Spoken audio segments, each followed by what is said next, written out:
If Joe Flacco is worth a fourth-round pick, Antonio Brown might be worth a negative fifth-round pick. Again, I'm just a fat dude sitting on the couch, but I watch a lot of football. I'm here to kick ass and make steaks, and I'm all out of steaks. Year one, he was like, all right, guys, I don't know what Dom taught you, but you need to have 11 guys on the field. A trained orangutan could have done a better job than Ron Zerks. I mean, not even well trained.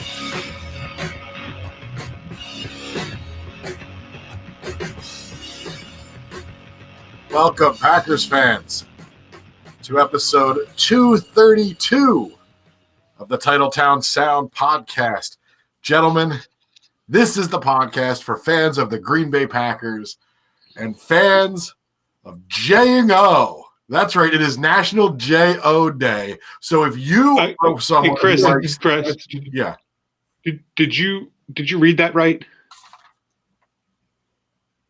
Ooh, it's National Joe Day.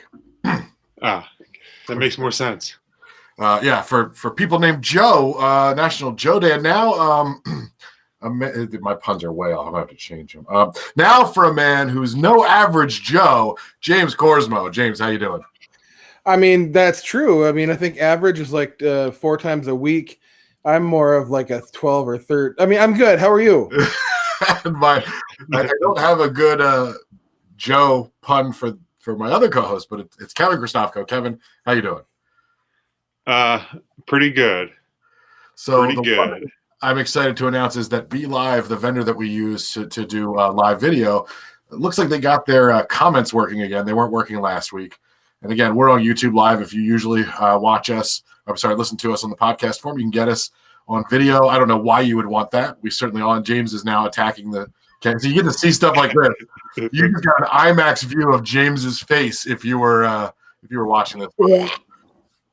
So, episode 232, we're going to talk about some Packers news. It's going to be a little bit of a different show because I think everyone in the world is pretty much locked in their homes at this point. So we're going to talk a little bit about that, and it may not exactly be football content, but then again, it's like March. So, we only have so much content. The world isn't rife with football content at the moment. No, but there are stories, and it's our job to bring you other people's news and make really uneducated comments about it. So let's get to that news. Spanning the globe to bring you all of the news that's fit for podcast. It's Kevin Christofko. Kevin, we got 3 exciting news stories this week. And let's. I don't want to oversell it because. Oh no, you should sell it harder. Yeah, this is this is amazing. All right, so let's go with story number 1. Packers signed former Colt receiver. Can Devin Funchess pilot the offense? Wow. So that was like a 3rd level pun. That was pretty good. And I'm Catholic, so I get it. Funchess. that was a solid Funchess pilot joke. We don't get enough of those on non-Christian podcasts. There will be a lot more, though. A lot more Funchess pilot jokes? A lot more Funchess pilot jokes, yeah. All right. I'll allow it. Devin Funchess, former Colts, former Carolina Panthers receiver. James, what can you tell us about him? He was barely a Colts receiver, number 1. Oh, right. He was a Colts. I Wikipedia Devin Funchess, and it was the first line was former Indiana, and I know that it's not even real information, and I should probably double check it, but I just don't care enough. I think he played 3 or 4 snaps, and then he broke his collarbone and he missed the rest of the year. So, but with Carolina, he was actually a very productive receiver. He was one of Cam Newton's favorite targets between him and Greg Olsen for a long time. Big guy. And Cam Newton's favorite pants are culottes. So, oh my God. I don't know who dresses that dude, but fire them. Take 2 weeks off and then quit. I think it's Medea.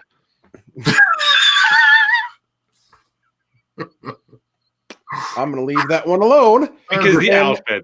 Guys, don't make it something that's not. Because silly outfit. I'm not. It was just, I like the choice. But he's a big dude. I think Cam Newton does kind of look like Medea too. Sorry, go ahead. He's got an interesting hat game. I love his hat. Are you wearing a do-rag, James? No, look, I wasn't. I'm a cholo now. I'm sorry. No, God bless it. I'm sorry. I didn't mean that. I didn't mean that at all. So he's a big dude, 6'5". Like I forget how much he weighs, but it's less than me. And he has a bad rap for dropping the ball a lot. I think his career drop rate is like 5.6% of all passes. However, I don't know if you guys have been paying attention to Twitter or other Packers stuff. All the Packers fans have been clamoring for Robbie Anderson from the Jets all offseason. So Devin Funchess' career drop rate is 5.6. Robbie Anderson is 8.5. Wow. So I think he got a bit of a bad rap out there in Carolina. Plus, Cam Newton isn't known as the most accurate passer ever, so I think he has to go out there and get a lot of balls that necessarily, with Aaron Rodgers, he's not going to have that problem. He's going to be a matchup issue. I mean, I don't like him as a number 2. I think he's a solid number 3. Right. But he might have to be the Najee Davenport role. Unless we draft somebody who can do it. Number two, Kevin. Number 2. I gotcha. I was just laundry baskets. I'm trying to keep a number 2 from coming out while I'm recording here. So I mean, and I don't know what the deal. We haven't seen the numbers yet. At least I haven't. I think a vet minimum. I mean, it's a cheap deal. Well, I mean, it's a prove it deal. It's a 1-year deal from what I think. I mean, I like it. We needed somebody. The Packers needed somebody besides Alan Lazard and Devontae Adams. I think that that is the writing on the wall for Geronimo Allison for sure. Oh yeah. I mean, they could have had Allison for next to nothing and for a lot longer time. Yeah. Yeah, and I think Geronimo Allison's had some time to prove himself, and unfortunately for him and Marquez Valdes-Scantling, neither of them have. And they keep showing flashes, but you can only have flashes for so long before you need consistency, Kevin. And they've at this point, I think the administration thinks they've had enough time. I have been told by several police officers I have no more flashes. So yeah, totally understand. All the Burlington coat factories have restraining orders against you now, so you can't get trench coats. Oh. Well, it's going in naked. That's really off-putting. I mean, you think that'd be their prime customer? Who else needs who needs a trench coat more than somebody who's naked? It's naked people in Carmen, San Diego. When you go into the grocery store, they have like the big display of Snapple that's like outside of the bounds of the registers, like the Impulse Snapple stack. That's where they should have the trench coats because you're coming in naked. You need a quick purchase. Exactly. Yep. Exactly. Not many people. I wore a trench coat in high school for a long time, and a chain wallet because that's the kind of kid I was. What did you chain it to if you were naked under your trench coat? Oh, I wasn't naked. No, I wasn't naked. I wore the trench coat. I wore the Junko baggy jeans like every other kid my age did. But there's the Columbine. This Columbine shooting where they were part of the trench coat mafia, even at a young 17 years of age, I went, well, I can't wear those anymore. That's not your style. Yeah. Like mid 40s, you don't have a little mustache here and be like, yeah, I'm gonna keep this. Yeah, it's a Charlie Chaplin. I don't know what you guys are talking about. What? Now I know this is unrelated to Devin Funchess, but what the hell were we? Oh, this is what I want to ask you about. Jams. Do you remember the jams? They were short. They were like it's alternate Chris from the Netherlands. Yum. Yums. No, jams. They were like these Hawaiian print shorts. Do you remember them? I do remember them. Yeah. Well, okay. So that's the name of the product. Jams. Yes. Okay, I literally thought you were mispronouncing James's name So wrong did I. like several times. So did I. I thought you were having a mini stroke or something. I was like, no, it's James. James, I'm Muni and Muni. It's like what's the from Frozen the outpost store. You sound like that guy. Big summer blowout.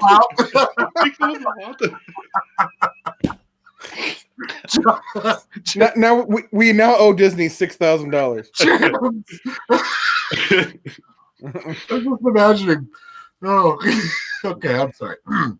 Anyway, what I was getting to was you knew they were Jams, not James, but Jam, because they had these big labels on like the back that said Jams, like the brand name. And I remember I told my parents, I gotta have Jams. Like all the kids, like all the cool kids have Jams. Like, oh, okay, we can get you some Jams. I believe got James.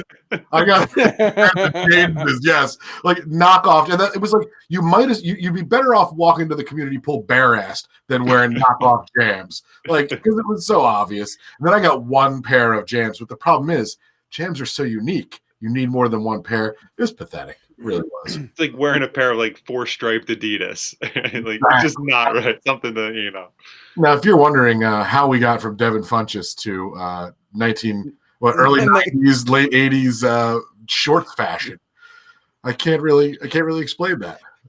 You're not going to get that from any other Packers podcast. I guarantee it. Let's see if my co-host can explain it. Jams, would you like to go ahead? I honestly I don't remember now. Devin Funchess, trench coats. We got the trench coats for some reason. I told the trench coat story. Then you talked about Jams, and we thought you were being Dutch. You forgot about the Burlington Coat Factory where you buy your naked trench coat. This is yeah. Sometimes I need to remember where we came from. Good salt. That's good. I mean, when they're teaching podcasting classes, that's what they teach. Right? That was my cat. Sorry. We were like detectives, like the first 48. We worked backwards to solve the crime. It was beautiful. Okay. Let's see what else we got. We got another story, don't we, Kev? Oh, I hope so. Yeah, we should have a couple more, right? Yeah, I hope so. All right. Hold on 1 second. I have to unlock my phone. Okay, here we go. All right. Now I'm not ready. All right, now I'm ready. Hide your kids, hide your wife, hide your crab legs. Could the Packers sign Jameis Winston? That was a little bit lazy, but I don't care. It's okay. No, not at all. So Tim Hasselbeck, I did not see this, James, and I didn't even click on the link in the document that we shared. Yeah, you don't want to, which I should have probably for due diligence purposes. Oh no, I think I mispronounced it. Jameis Winston is what I meant to say. Jams? So Tim Hasselbeck thinks Jameis Winston would do well in Green Bay. Can you explain this first? Tim Hasselbeck has CTE. No, love his potatoes, hate his analysis. Hasselbeck potatoes are the best. So his theory is that throughout his career, he's not shown himself to be a worthwhile starter. So why not go to a team where he would be, if Aaron Rodgers goes down, if he gets hurt, it's lights out for the Packers. If Jameis Winston is, which I think is disparaging Tim Boyle more than should be, because I still think Tim Boyle can win a couple games, but I really do, legitimately, I do. I don't. I just think I have not fatigue, but like Packers backup quarterback syndrome. I'm a beaten man. But well, I mean, once you go ahead and buy a jersey of a certain backup quarterback. I don't know why this has to be brought up all the time, but whatever.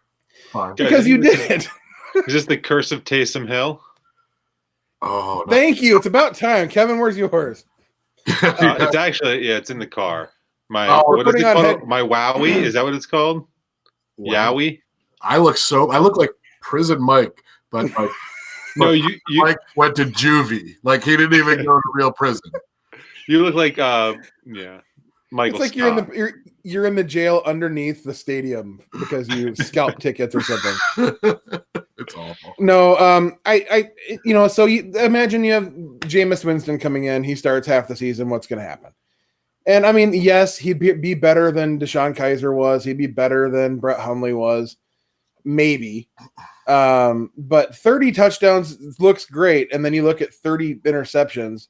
He pulled the 30 for 30. He had like 30 pick sixes too, right? Yes, all 30 pick sixes. I mean, he had like 5 or 6. Like he had a ton of pick sixes. Oh, like, yeah. I stay away from. Yeah, no thanks. I wouldn't touch him with a Dungeness crab leg. He'd touch that crab leg though. Yeah, he would grab that right out of your hands. He'd put it down his pants and he'd walk right out like nothing even happened. I mean, if you steal crab legs, you're never getting away from that, right? That's like taking a dump in a laundry hamper. It's just that will follow you. Yeah, that sticks with you forever. That lingers, so to speak. Crabs usually do. Does Jameis Winston get a starting job? That's my question. I don't. Where is there one available at this point? I don't think there is one. Really. I mean, I think Saskatchewan has an opening. The Patriots, I think, have need somebody to replace Tom Brady unless they're really set on their backup, who I don't even remember his name, and then the Chargers. I can't see Bill Belichick like saying, "Yeah, I'm gonna." The last 5 years of my career, I'm gonna develop Jameis Winston. Although maybe he's like, "I'm so damn good, I'm gonna show you that I could have Jameis Winston, Tom Brady, or Do the Bengals have anybody besides the Ginger Assassin up there? They're gonna draft Burrows, right? Oh, that's right. They're gonna draft Burrow. You're right. I literally, that was like a computer generated 6 words came out of my mouth and they were correct. Drop knowledge. That was Kevin. I would like to welcome you to Kevin's draft analysis. Tonight, Kevin is going to offer you all of the draft analysis he has for this offseason. And I think we're done. Kevin's draft analysis is now over. I see him as maybe getting a chance at a starting job, like in a place where there's competition, but I don't know. I could see him being brought into camp with somebody with the Patriots. But it depends on, does he want a good bit of guaranteed money to be a backup?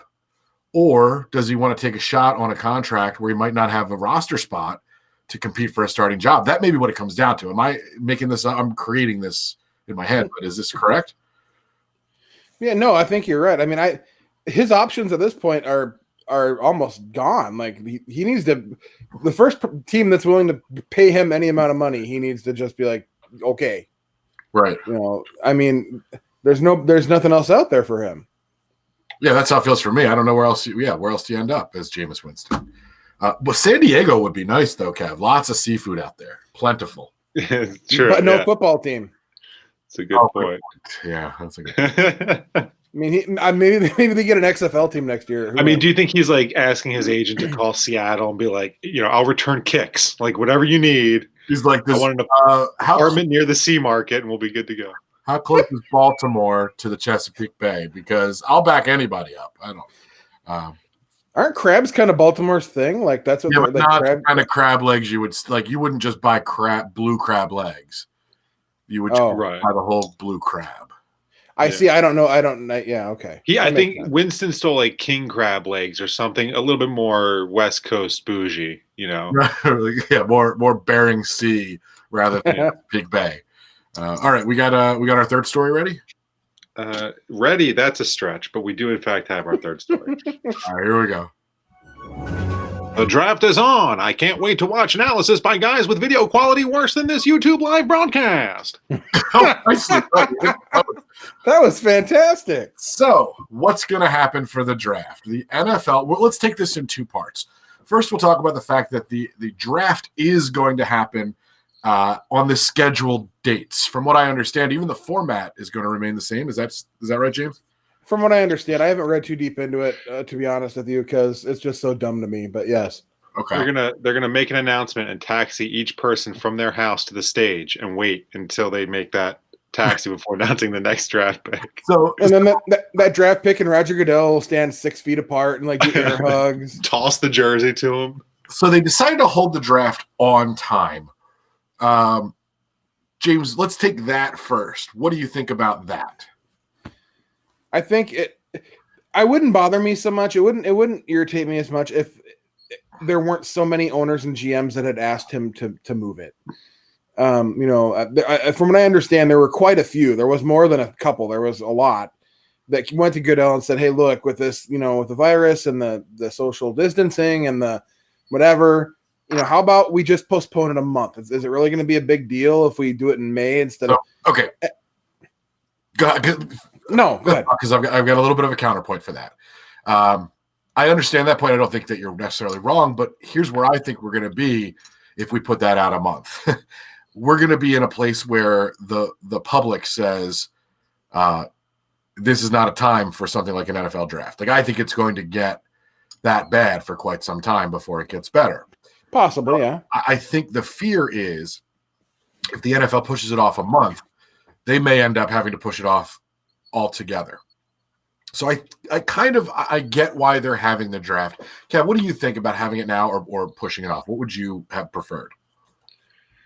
I mean, so the fact that they announced that they're keeping it as is gives them the option to still push it off if necessary, right? Like if they push it off, they can't bring it back. It's then right. So they're gonna, if they have to push it, I think they're gonna wait until the last possible minute to push it. I think it can be done. When they push it, they're gonna push it real good, from what I understand. oh baby. I mean, I think that this is the type of thing that can be done with everything that's going on. And I think it'll be a welcome distraction. It's just a matter of, at this point, like you said, Chris, how cringeworthy will it be if we're hosting a draft in the middle of, this? But I think that's why we still have it scheduled for now, because it can always be, pushed off if it looks like things are, not going good. So there's also, that's a good point. But they have announced they're obviously going to do things differently. They're not going to gather thousands of people in Vegas for the draft. They're not even going to bring the prospects to the draft. It's going to be, you're going to be expected to host your draft staff outside of your facility, they said specifically, with as small a crew as possible, and with the technology basically to uplink with the NFL mothership so that you can communicate with other teams, with the commissioner, with the draft, and they're still going to televise it, James. This is going to be weird as hell. It's going to be totally strange. I mean, I'm still going to watch it and wait for the Packers to trade out of it at about 11:30 p.m. and be pissed because I got to get up at 4 for work. But I mean, yeah, it's going to be super, super strange. I'm really sad because it was in Vegas. It was going to be at Caesar's Palace. Oh, it was going to be badass. They were going to have the draftees arrive to the stage by boat. I'm not even making that up. No, I'm not making that up. They were going to take them to the stage via ferry boat, which I was looking forward to. Somebody was going in the water at some point. Oh yeah.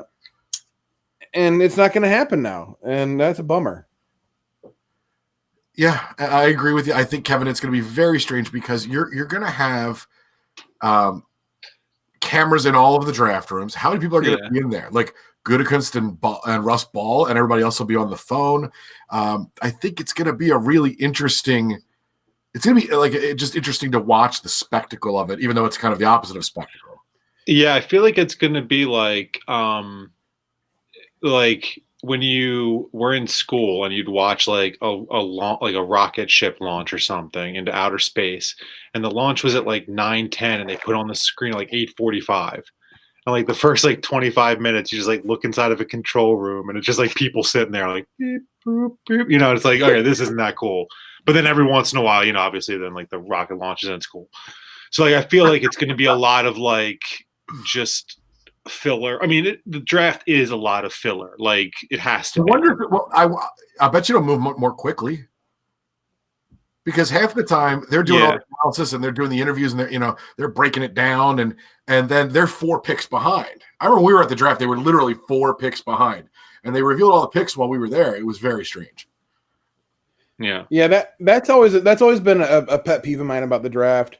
Is okay, now being drafted at number 27 is this guy, and then Mel Kiper spends 10 minutes telling me about showing me the same 30-second loop video and talking about how, he had him ranked number 28. So what a bargain. By the way, Mel Kiper Jr. Went to the high school that Kevin and I went to, also the same high school as Adrian Amos.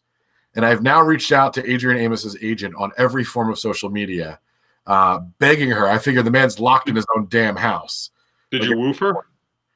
I did not hit her up on Woof, no. But I did MySpace her. Woof was from The Office. It was the it was, yes, okay. Platform that Ryan developed. So no, I've not been able to get. I'm trying to get it. What other Packers podcast out there has 2 alums from Calvert Hall College in Towson, Maryland, and you've got the one player on the team that went to Calvert Hall, and we can't get them. Can't get them on the air. We got some serious clout, guys. We have. If Oh, no, wait, that's a clot. Sorry, I misread. Yep. Okay, let's before we go to break, let's talk about our OG patrons and how amazing they are. Kevin, why don't you take it away? Thanks. I've got 7 OG patrons that I'd like to acknowledge today.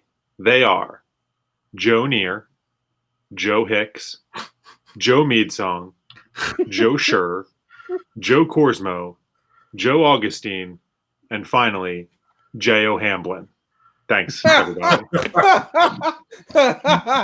Those are our wonderful patrons. And if you want to become a patron, you can do that by going to www.patreon.com/TSO. And for a small or large per episode donation, you can get a shout out on the show. And if you're an OG or a Hall of Famer, you're going to get a shout out on every show because we really appreciate you. The other way to support the show, and we'll talk about it when we're at commercial, but the other way is to go on Apple Podcasts and give us a review. And gentlemen, after a long drought, I can safely say we have a new review on Apple Podcasts, our 260th 5-star review. The title of the review is Check Out This Awesome Podcast by Packers Guy 309. One of the best podcasts out. It's an awesome mix of insight, knowledge, and humor. If you're a fan of the Green Bay Packers, it's an absolute must listen and subscribe. Here's to hoping you have continued success and your audience keeps growing because it's well-deserved. Thank you, Packers Guy. Whoever you are, we appreciate that. 309. I mean, honestly, I would say it's humor, then insight, and then the third thing. Knowledge is definitely third. Because our insight is actually very good, but it's usually very rarely pertaining to football. Well, it's like if you could analyze a brilliant novel just on the Cliff's Notes. That's kind of how, at least you and I operate, Kevin. James knows football. Well, James is the anchor of the operation here. There's no doubt about that. James, relative. I'm just an anchor. I'm an anchor. Relative to Kevin, you know bodily hygiene. It's the if you don't want to go anywhere, you just hitch your ride to me, and I will anchor you. Kevin's Quarantine 2020 is sponsored by James Korsmo. We're going to go to break. And when we come back, we're going to mix it up a little bit and talk about a little bit more real-world crap. Be back in 2 and 2. True story.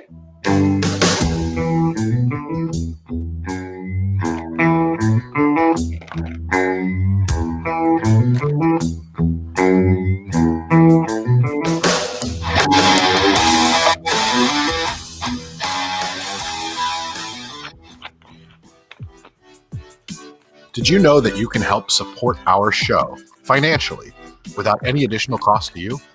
Well, if you use Amazon, and let's face it, who doesn't? You can go through our Amazon affiliate link, and we'll get a small portion of the proceeds. You pay nothing extra, and you still get your awesome stuff delivered in like 2 days. So go to www.titletownsoundoff.com/Amazon. And just order like you normally would, and you help the show. That's www.titletownsoundoff.com/Amazon. Happy shopping.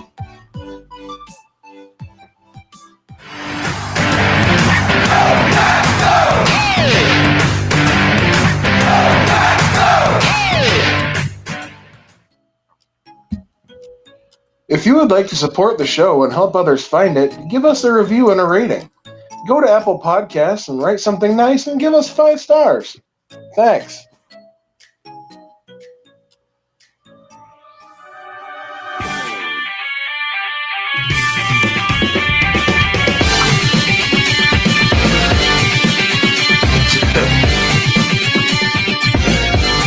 Welcome back. Episode 232. James had an actual stroke during the commercial, but it's nice to have everybody back. And where do you think I go every time we have a commercial break? To stroke? Oh wait, that's. I mean, not I figured with what the day it is today. of course, you want to do that. Keep with the theme. So we have a couple of options. We can just do we want to talk about everything that's going on, and then we have one voicemail. We can do that at the end, or we can do the voicemail now. What do you guys think? Voicemail at the end. Yeah, I think we should do my patrons first, and then we can do the voicemail. I mean, yeah, I was eventually going to remember that when I looked 5 minutes later and realized I'd forgotten. James, our famers, we should talk about them as well. We should. We have Paul Goldsack, Kyle Turpinning, DJ Lightfoot, and Will Zine Savage. Now, these guys, I feel like John Madden. These are some guys. They look. I was underprepared for this, so I'm just gonna say they all have 3 extra teeth.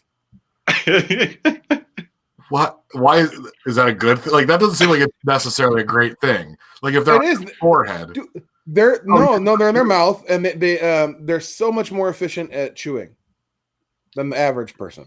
I mean, Look, I don't fold under pressure. I'm sorry. No, I think that was valid. Yeah. All right. I'm like aluminum foil.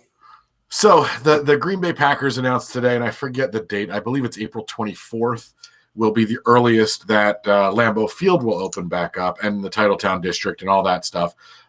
Spoiler: it's not going to open then.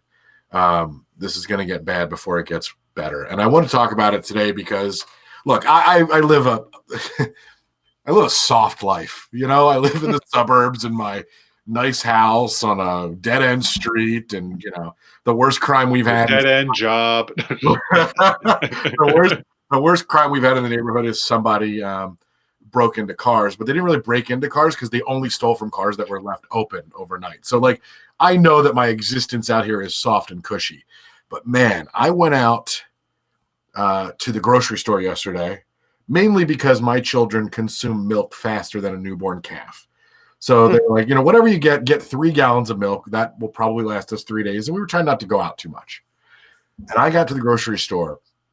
And when I tell you that it looked like Moscow at the height of the Cold War, I'm not exaggerating. There were probably 15 blocks of cheese remaining in the store. They were being handed out by government officials. Well, unfortunately, no. When you went to the paper goods aisle, I would say that there were tumbleweeds, but if there had been, I would have bought them to wipe my ass with. There were 5 boxes of facial tissue, and that's it in the whole aisle. It's scary, and I know. Here's the thing: everybody's like, "Oh, it's all hoarders. It's all people not being reasonable."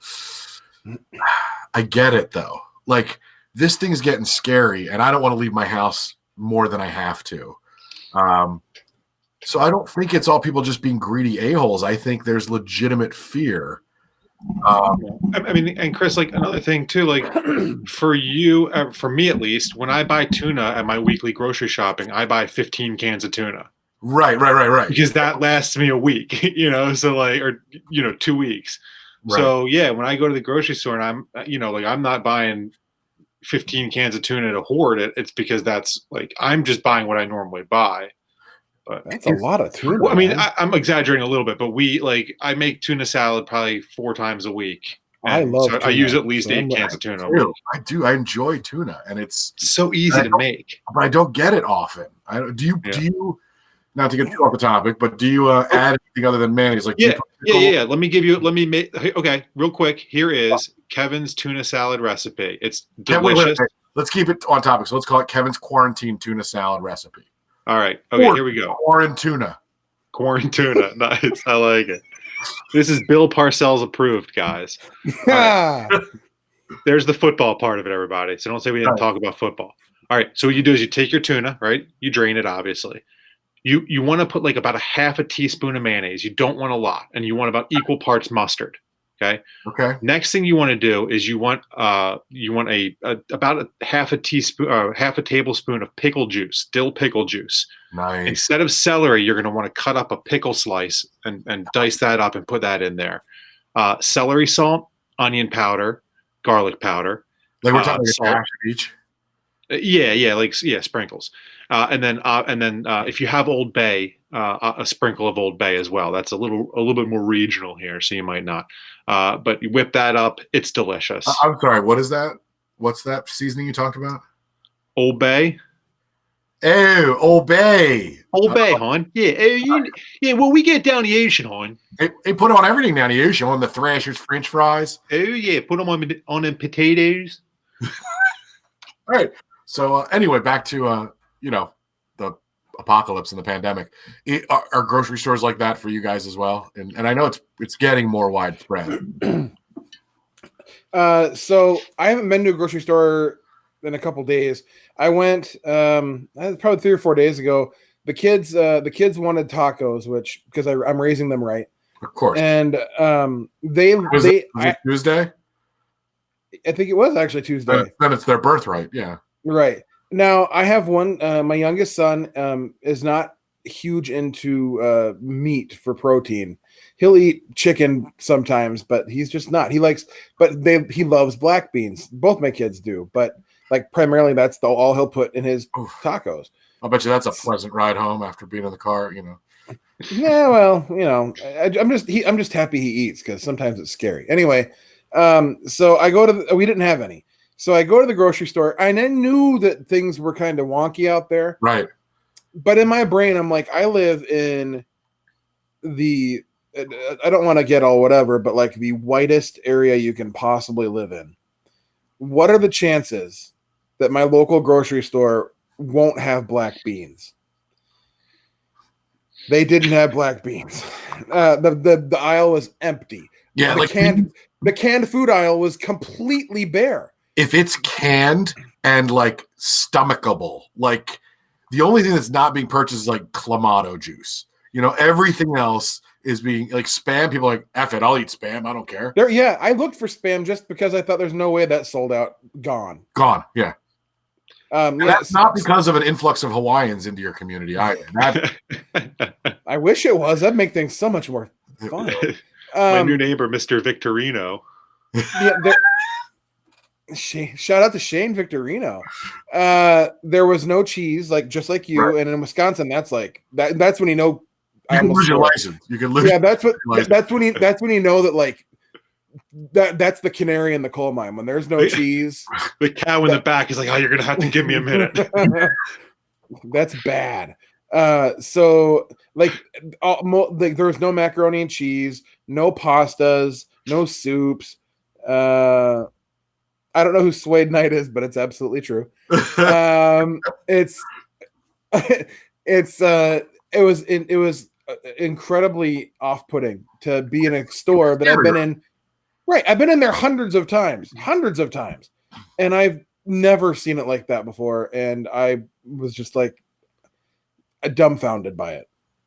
So we have like 3 or 4 grocery stores that I kind of circulate to, just because they're all pretty close.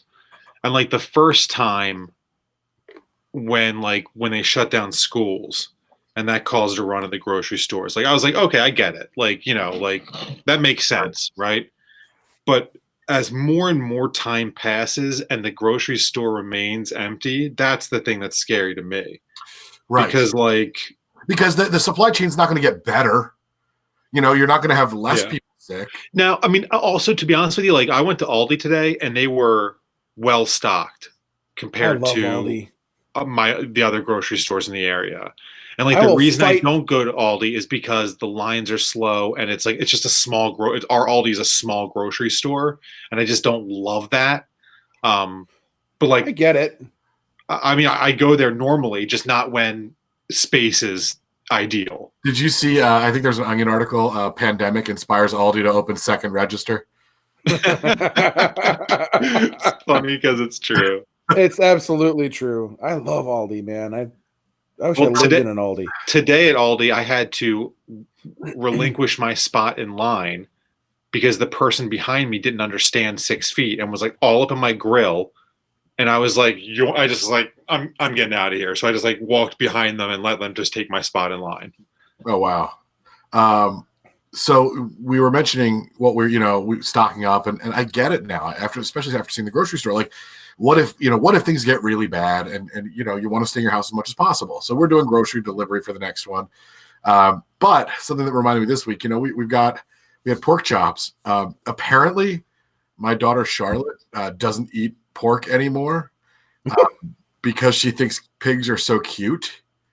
But at dinner, my 6-year-old Maria was sitting there with a pork chop, and I swear to you, sitting across from Charlotte, and goes,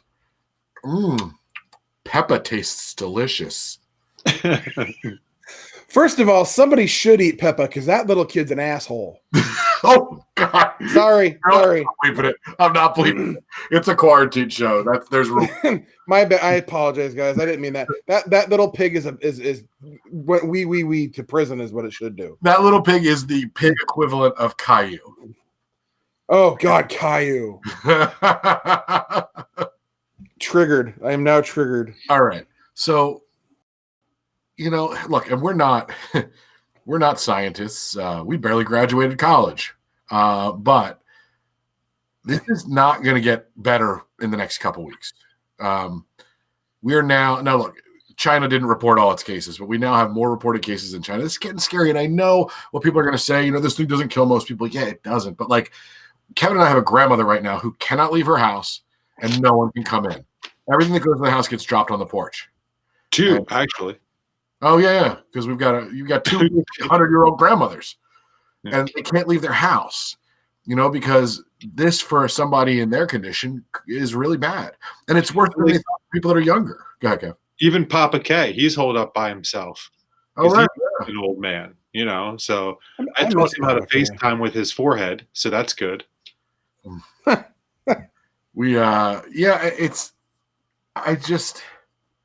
This is something we should have been a little bit more prepared for. And I'm going to say it. I can't help it, but we need better leadership to tell us what's really going on.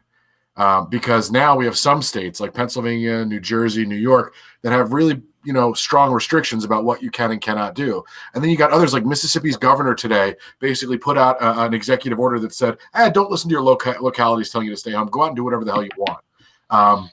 This whole thing about grandparents dying for the economy is absolutely mind-boggling. And it's not even an exaggeration. This is I forget who it was, but it was Texas. I forget his name. Texas Lieutenant Governor literally said that. But that's the message that everybody else is sending when they tell you, we'll have it open by whenever. This is big. It's a big deal. And yeah, I know the flu kills X, but this has the potential. If you can still say after this passes, the flu killed more than great, we did our job.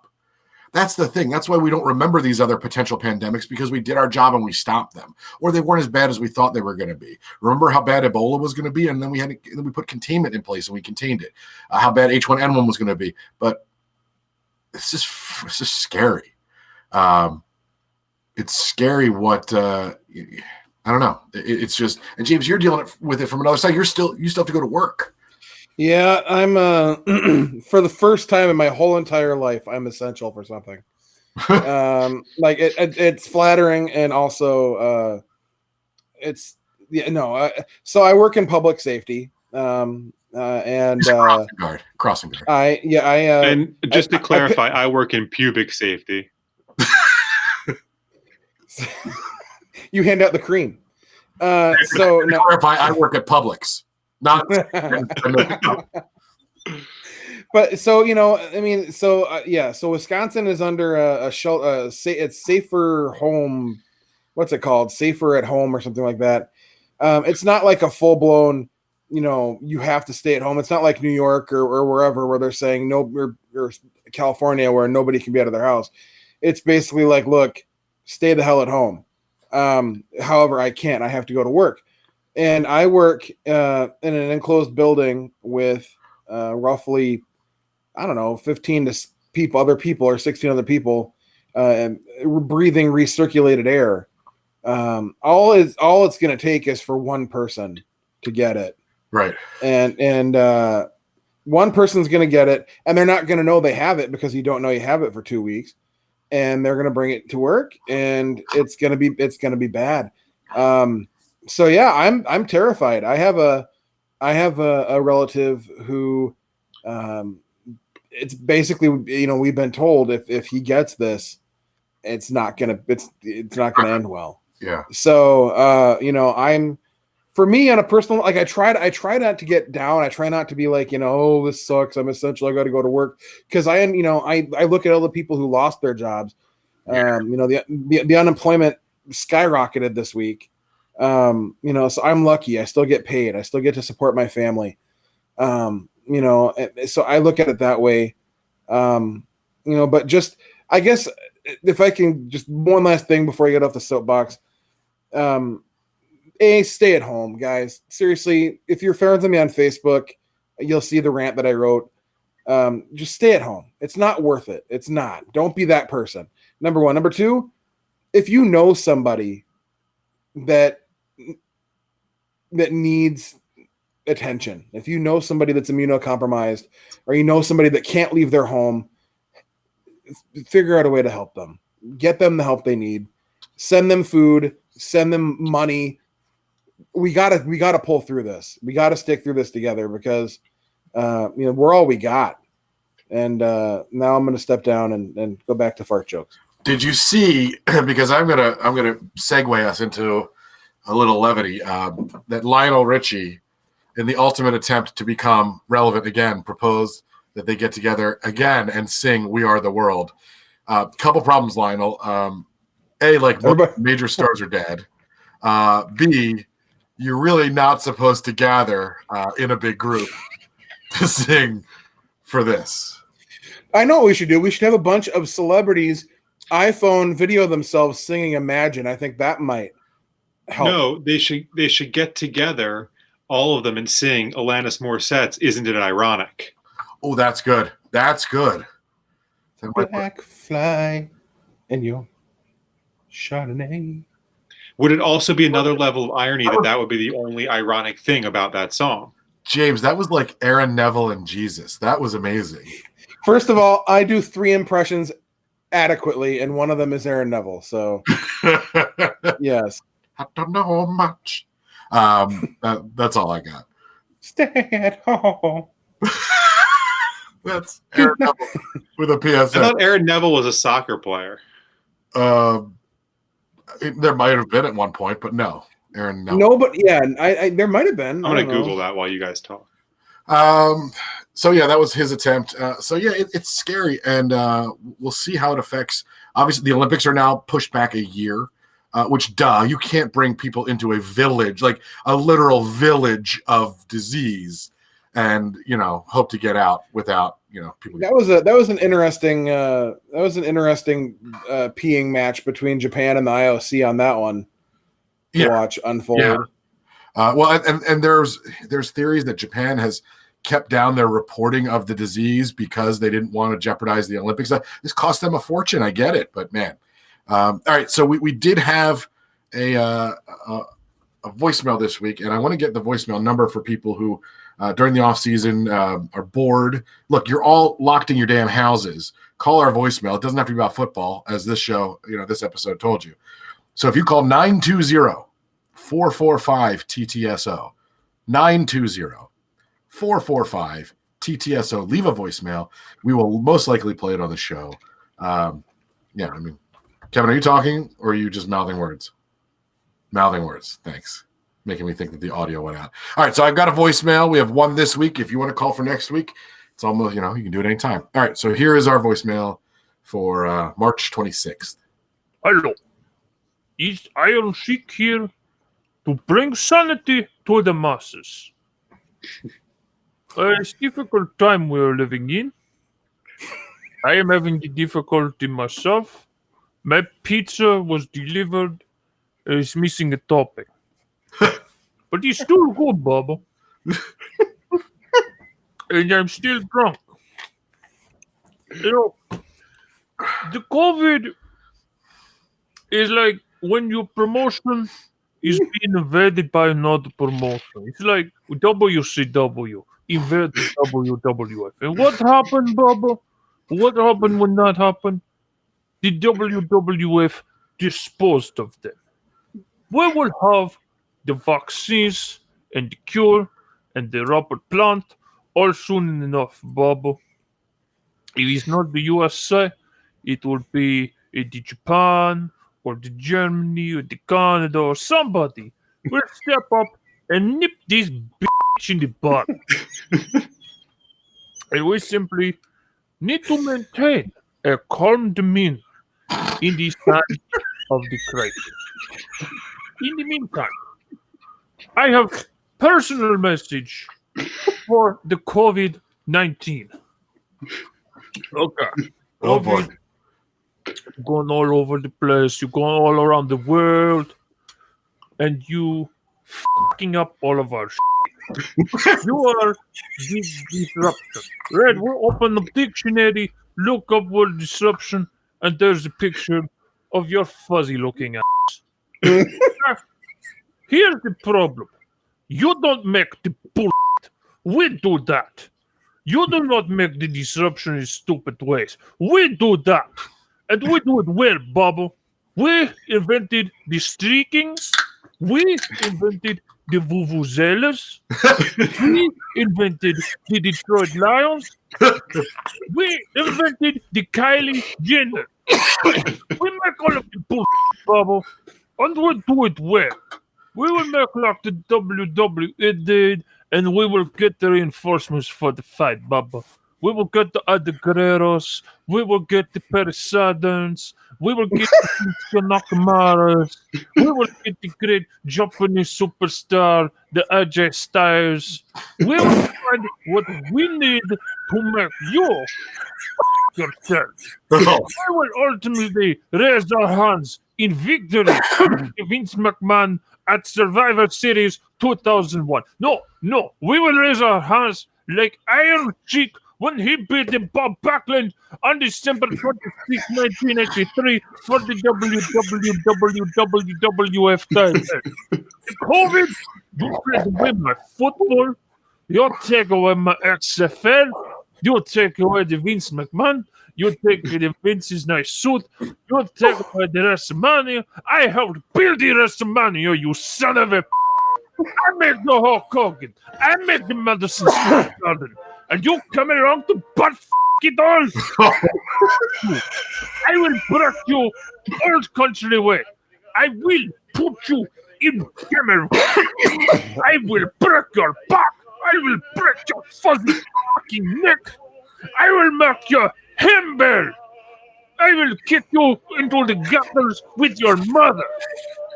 You don't with the planet Earth and think you won't get fucked with. We will win this no disqualification match with you, you.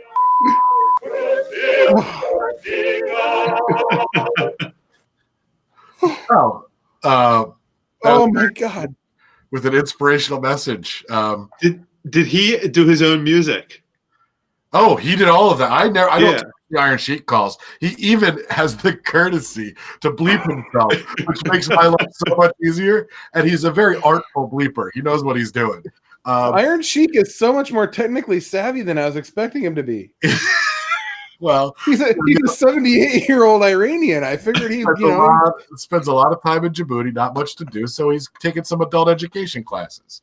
I mean, let's thank them. During this quarantine, I'm spending a lot of time in Djibouti too, if you know what I mean. Oh. This will mean very little to you. That guys was a Djibouti joke, guys. Come on. I got it. I went to Uranus. Pair of rings are a bad boy, you know. This will mean very little to you guys, and probably very little to anybody listening too. But as a professional wrestling fan, and have been since I was a wee tot, hey Sheik, Japanese legend AJ Styles, that got me. That got me. He's from Atlanta, Georgia, man. That's fantastic. Well, thank you, Sheik. He's one of our more consistent callers. Oh man, I didn't even know he was a Packers fan. That's, I think, the most amazing. You I'm gonna be sore tomorrow. come over for my rant, you become a Packers fan. It's anyway. All right, so I think that's about it, guys. We're at 54 minutes and 57 seconds. I hope our regular listeners will be understanding if we're under 60 minutes. Kevin, before we get out of here, what do you got? Just be polite and respectful when you are out and about at the grocery store. Don't linger. Just get what you need, and don't be rude about it. But get what you need. Don't feel guilty if you're, if there's one block of cheddar cheese left and you need a block of cheddar cheese. Don't feel guilty about getting it. But also don't get the last 12 blocks of cheddar cheese, because that's just being a dick. There's a lot of people out there who have kids and stuff, and I don't know. I'm not saying that you can't go grocery shopping. Just be smart about it, and don't buy the M&M's Yo Crunch yogurts, because my kids like those a lot. So I am going to get all those. I like them because I feel like I'm feeding them yogurt, but really I'm giving them a sundae. But without the James. What do you got? Thank you, everybody, for continuing to listen and support us in this just unbelievably ridiculous off season that we're experiencing right now. Be kind to each other. Be nice, like Kevin said. A little bit of kindness goes a long way, and you don't know what other people are struggling with. So, for real, tip well too. If you do get takeout or delivery, don't be an ass. Tip. And so if you've made it 57 minutes into this thing, tweet us the word. We'll go with inoculation. Oh boy, spelling does not count. No credit for spelling. Inoculation, just the way it sounds. And you know what? If you guys become a patron right now, we have an extra bonus episode that's up that you can listen to the pilot of our new show with James Hamblin. I can't tell you when that'll be released, and this episode may or may not be because of audio quality, but you get a sense for the new show. Hopefully you guys will like it. That's out there, and you get all of our back bonus shows, which I think are funny. That's it. All right. And let's see. We also have a word from our co-host on that show, James Hamblin. Let's see what he has to say about it.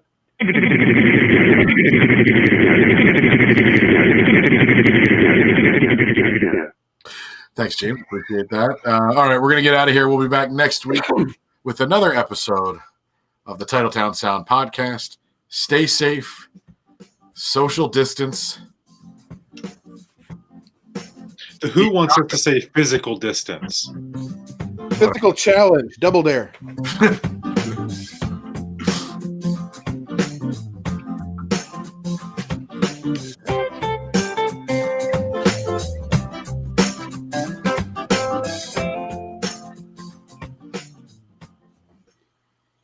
The preceding podcast was a production of Productions Institute, LLC. Copyright 2019. All rights reserved.